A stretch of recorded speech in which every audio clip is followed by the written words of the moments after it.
കൂട്ടുകാരെ, ഒരു കുട്ടി കഥ കേട്ടാലോ? കഥയുടെ പേര് അറിവിന്റെ അളവുകോൽ. ഒരു ഗ്രാമത്തിൽ ബുദ്ധിമാനായ ഒരാൾ താമസിച്ചിരുന്നു. വളരെ ബുദ്ധിമാനാണെങ്കിലും കൂടുതൽ അറിവ് നേടണമെന്ന ആഗ്രഹം അയാൾക്കുണ്ടായിരുന്നു. അതിനുവേണ്ടി അദ്ദേഹം എന്നും പ്രാർത്ഥിക്കും. ഒരു ദിവസം നദീതീരത്തിരിക്കുമ്പോൾ ഒരു കുടം ഒഴുകി വരുന്നത് അയാൾ കണ്ടു. അതെടുത്തപ്പോൾ ഒരു അശരീരിയും കേട്ടു. ഈ കുടത്തിൽ ലോകത്തിലെ മുഴുവൻ അറിവുകളുമുണ്ട്.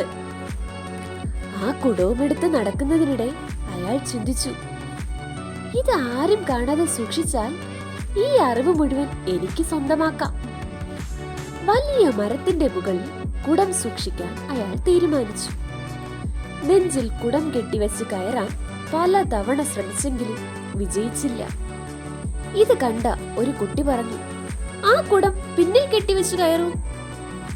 സ്തബ്ധനായ അയാൾ ചിന്തിച്ചു, ഈ കുട്ടിക്ക് എങ്ങനെയാണ് തന്നേക്കാൾ അറിവ് കിട്ടിയത്? ആരും ചെറുതല്ല എന്ന് മനസ്സിലാക്കിയ അദ്ദേഹം എല്ലാവർക്കും അറിവ് നേടാനായി ആ കുടത്തെ നഗരമധ്യത്തിൽ സ്ഥാപിച്ചു.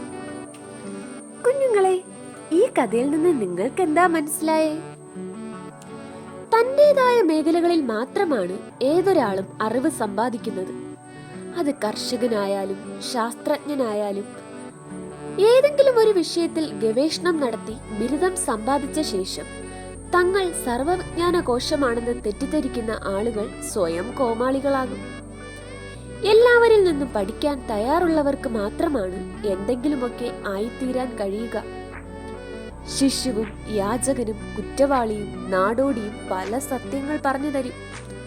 അവയ്ക്കെല്ലാം പ്രായോഗിക ജീവിതത്തിന്റെ പ്രസരിപ്പും ഉണ്ടാകും. ബിരുദങ്ങളുടെയും സ്ഥാനമാനങ്ങളുടെയും പേരിലല്ല ആരും ബഹുമാനിക്കപ്പെടേണ്ടത്. കാടിനെ കുറിച്ച് പ്രബന്ധം തയ്യാറാക്കുന്നവരെക്കാൾ കാടറിയുന്നത് കാടിന്റെ മക്കൾക്കായിരിക്കും. ജീവിതാനുഭവങ്ങളിൽ നിന്ന് ഓരോരുത്തരും നേടുന്നതാണ് യഥാർത്ഥ അറിവ്. അവയ്ക്ക് വിലയിടാനാകില്ല. ഒരാളും ചെറുതല്ല. ഒരാൾക്കും വാരിത്തീർക്കാനാകാത്തത്ര അറിവുകൾ എവിടെയുമുണ്ട്. അപരന്റെ മികവിനോടുള്ള ആദരമാണ് അറിവിന്റെ ആദ്യ പടി. ഒരു ചെറിയ അറിവും ചെറുതല്ല എന്ന് മനസ്സിലായല്ലോ കുഞ്ഞുങ്ങളെ. അറിവ് നേടാൻ നമുക്കൊന്നിച്ചു പ്രയത്നിക്കാം. നിങ്ങൾ തയ്യാറല്ലേ? Thank you.